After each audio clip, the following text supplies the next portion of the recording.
Somebody once said that if the Swiss had designed these mountains, they'd be rather flatter.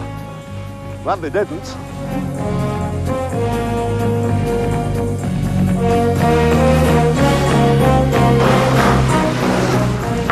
But look, let's not mock. I mean, it is pretty hard to design or particularly invent anything in a country where almost everything is banned. Elsewhere in the world, ski resorts echo to the sound of people having fun on snowmobiles.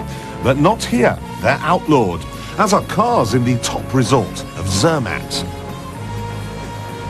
Here in the Alpine equivalent of Trumpton, I find myself asking a question.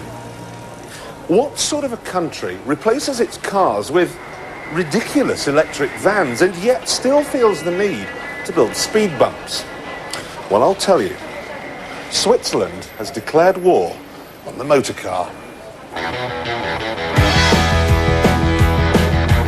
The Swiss can afford to be rabidly anti-car because, unlike just about every other country in Western Europe, there's no real car industry. It was a beautiful day, sun beat down, I had the radio on, I was driving. Unless, of course, you count this. The 5-litre, supercharged, 160-mile-an-hour, ultra-lightweight, aluminium, Rinspeed Roadster. I rather liked it. Yeah, running down a dream that never would come to me. But this is a country with rigorously enforced speed limits. A country where you can't wash your car on a Sunday, where big-time motorsport is banned, where the government has gone eco-crazy.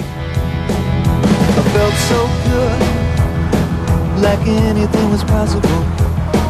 Hit cruise control and rub my eyes. Switzerland is to motoring what Saudi Arabia is to whiskey. So it's surprising to find the Roadster is pretty good. The interior's a bit radical perhaps, and at 50 grand, you have to call it pricey. The biggest thing I don't like, though, is the noise. To keep the Swiss politicians happy, and remember their policies are as green as these meadows, it's a very quiet car indeed, too quiet. It's a case of Julie Andrews meets Simon and Garfunkel. The hills are alive to the sound of silence. And apart from the quietness, it's hard to enjoy yourself when the locals think they've just been overtaken by Satan himself. So, why do they hate it? I mean, they make it. Aha! You see, they don't. It was designed by a Swiss person, it's made by a Swiss company, but it's actually built in America. Like I said, you really aren't allowed to do anything here.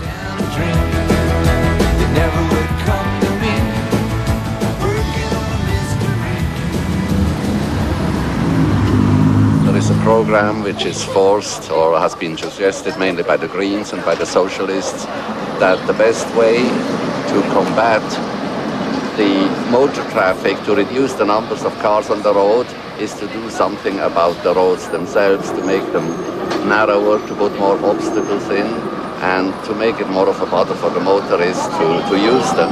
The same roads that they spent millions and millions on to make them straight and wider, now they spend millions and millions on to make them narrower. You have to say they've been remarkably successful. Geneva's very nearly as clogged up these days as Tokyo. Our governments do everything to hamper private transportation. What happens? Cars are running around 1 kilometers, 2 kilometers, just to find a parking lot. And they say they do it for the sake of the environment and the clean air. Now, in my opinion, if a car is parked, you've got clean air. And a car looking for a parking space, that's the most idiotic use of a car you can possibly have. The clever thing about this traffic system in Geneva, where all the cars are squashed into one lane, leaving 2 free for bicycles and buses, is that we've all got time for a game of chess in between actually moving. Anyone brought a set? Got your cards or anything?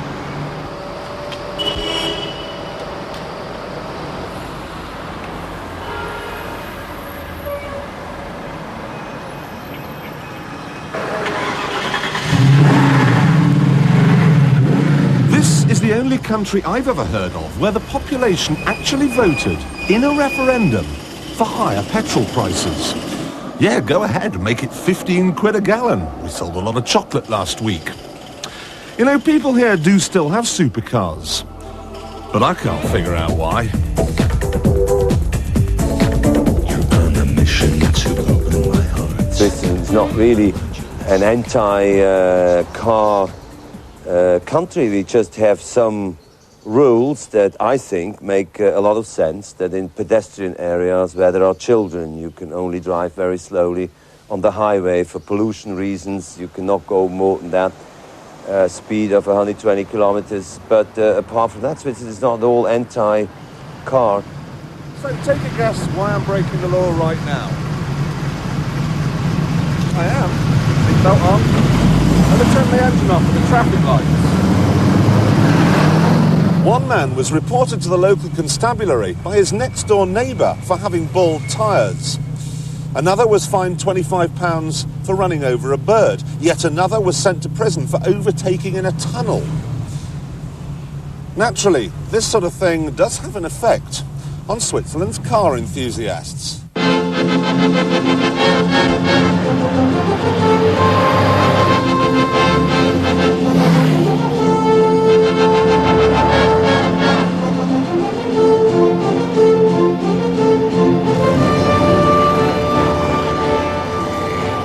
You say this is better than a bike. Why is that?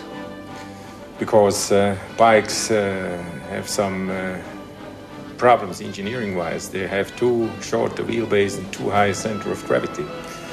This machine is much longer and has much lower center of gravity. Plus, of course, you don't get wet. Well, that's some other engineering aspect. You've got to convince car drivers that it isn't going to fall over, and you've got to convince motorbike riders that it isn't going to fall over. So, go ahead. Basically, the concept is a motorcycle with an enclosed cabin. And if you have an enclosed cabin, you cannot put your feet out of it. So we have this outrigger stabilizing wheel system. What if you forget to put your wheels down? You won't forget it.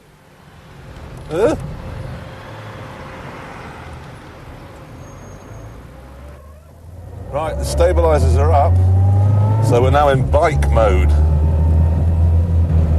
Well, I was expecting it to be terrifying. It's kind of like sitting in a car. You forget that there's only two wheels propping you up. Oh no, someone's nicked the wings. Ooh. I can't think of anything to say. Oh. At remarkably low speeds without it falling over.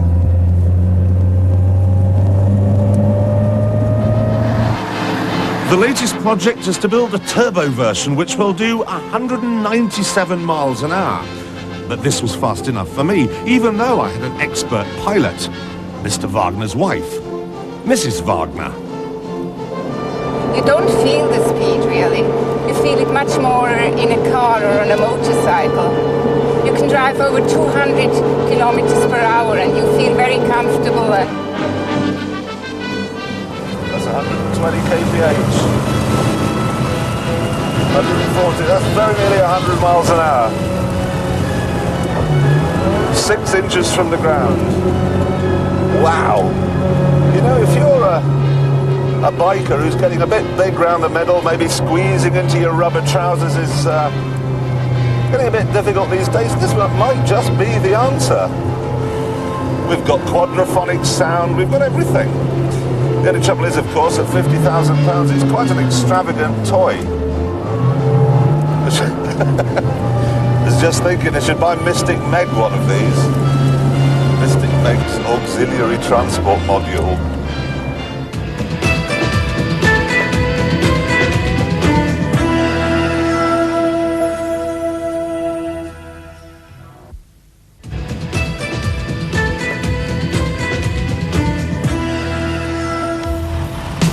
Be afraid. Be very afraid. What we have here are 40,000 bikers raising money for charity. The image of a biker is not necessarily one of something lovable. And we do our best to show that we can be very loving in the fact that we raise millions of dollars for muscular dystrophy. And this is the reason for it. Look closely. These guys are drinking orange juice. They really are angels because they've paid £40 to be here on the Love Ride.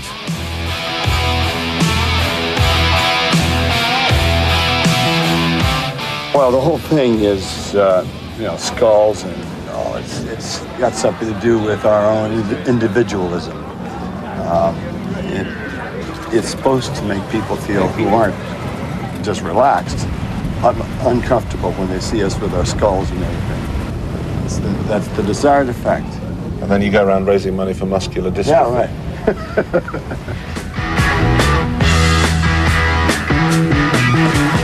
Get your motor running. Head out on the highway, looking for adventure, and whatever comes our way. Yeah, darling, go make it happen. Take the world in a loving embrace. Switzerland is bike mad. Per capita, only the Japanese buy more. Meets like this happen every night in the summertime. Spirit of Mungo Jerry is alive and well. Have a drink, have a drive. Go out and see what you can find.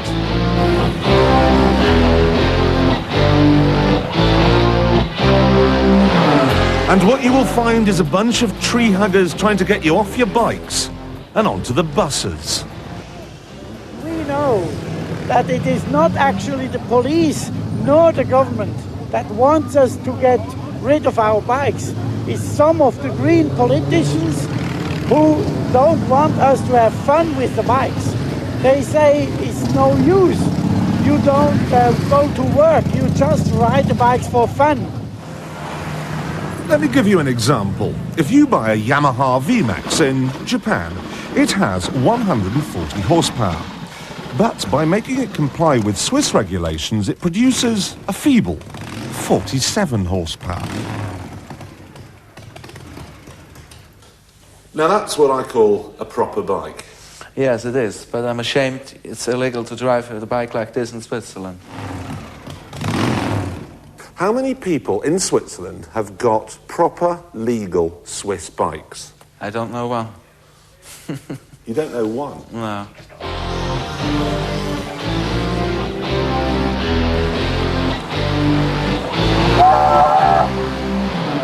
You certainly aren't allowed to have a bike that looks like a cow. But this is of no moment to Ernst Strahm, sometime bike racer, and now, well, a complete madman, really. These are some of his past creations, but they're nothing compared to the rat.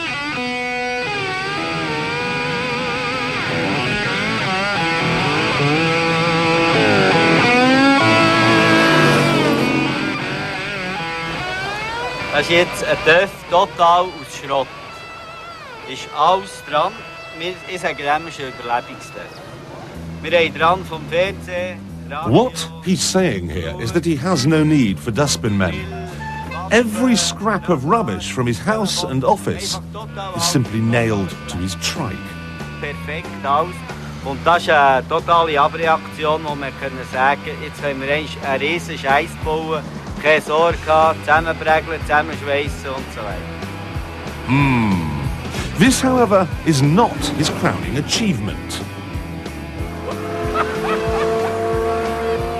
This is the world's first motorbike, which is a mobile office. I've got a computer, video, fax, printer. Will you try remembering your lines? And you just whiz round to whichever one you want. I've got to throw up. I've got to...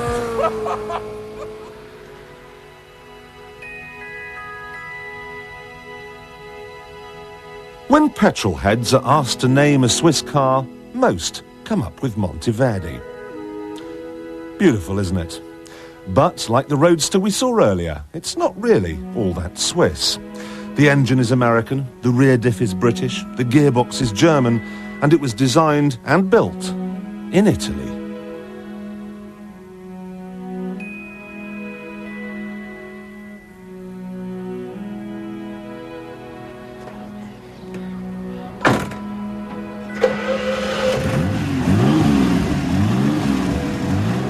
This is as near as you'll get to a proper Swiss car. I don't want to be called Jeremy Clarkson anymore. From now on, you will refer to me as Commander Straker.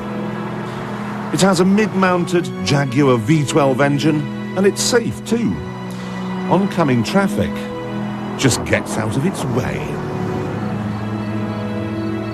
Monsieur Subaru, I have to say, it's a big surprise to find cars like this being made in Switzerland. Mais je suis italien. But I am Italian. I came to Switzerland in 1957, and I was crazy about cars. I was 17, and I had only one aim to start with, to get a job and earn a living. In his workshop, you'll find all manner of gems tucked away in the rafters.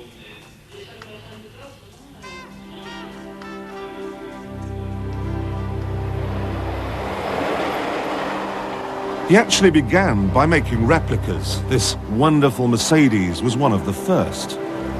Good, innit?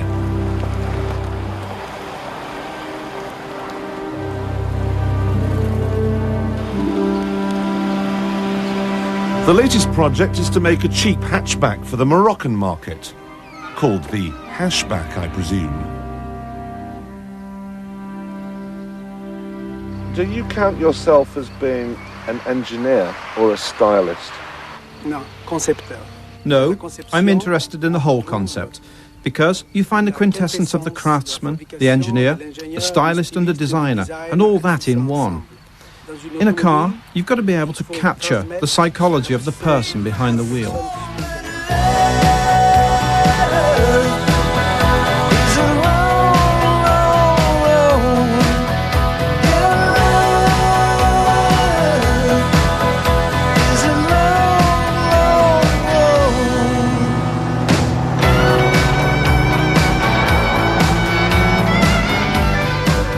You mustn't confuse this with some silly concept car for doing the rounds at a motor show. If you peel away this amazing body, not that you'd want to, underneath it's a Ferrari Testarossa. It's got Ferrari brakes, Ferrari suspension, a Ferrari 5-litre 12-cylinder engine. It goes like stink. It's 300 kilograms lighter than a Ferrari. And even the styling details, those huge hoops behind me, they suck air from the front of the car and feed it to the engine at the back. Plus they act as the rollover bar.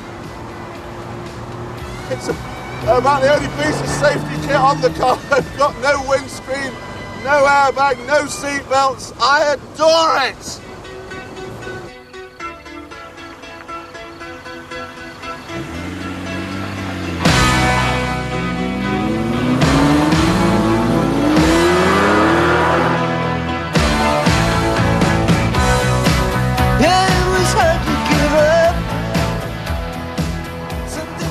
I don't want to appear rude, but how much did it cost? Vraiment difficile. Very difficult. Think of a figure, then double it. For maybe one more chance to try and save my soul. This is living. I feel alive in Switzerland. And that is a rare thing.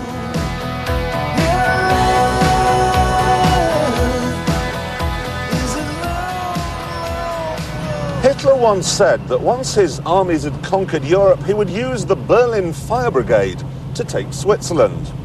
But of course he couldn't. You're not allowed to take Switzerland with a fire brigade. And anyway, you'd have a job. Every single man aged between 20 and 42 must serve at least 2 weeks of the year in the army. You sometimes get the impression here that the forces take precedence over everything. In Britain, we have level crossings for trains.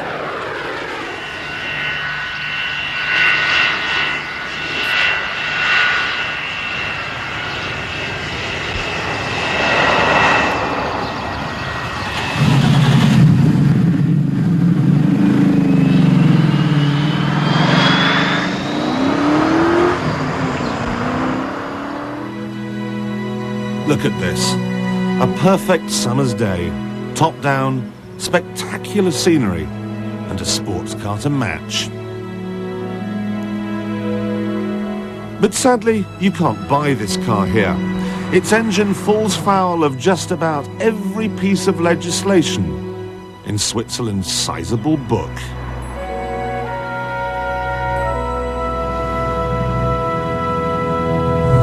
Look at that. No catalytic converters. 4-star petrol. It's fine. He's perkier than Pinky's mate. I think he's getting bigger. He's blossoming. I reckon a few more minutes of this, he could win the local flower show. Biggest dandelion for miles around. Are the forests in Switzerland dying? No. You're sure? It's a lie. Go out and look at the forest. I mean, this spring they look fantastic. The Swiss forests, they are so lush and green. There's no forest dying. I read some statistic. Actually, Switzerland today has more wooded area than it had 10 years ago.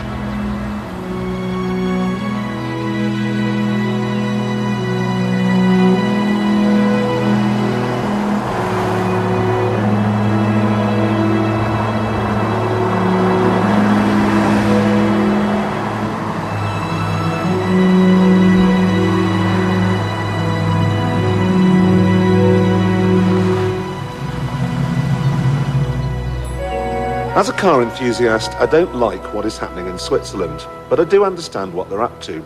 For the most part, they have a very pretty country, and they want to keep it that way. But I must confess, I don't understand Switzerland. The latest craze to sweep the nation is collecting the foil tops from UHT milk cartons. Now, yesterday, I found myself buying this, at great expense, a collection of the rarer ones. I think it's time to leave.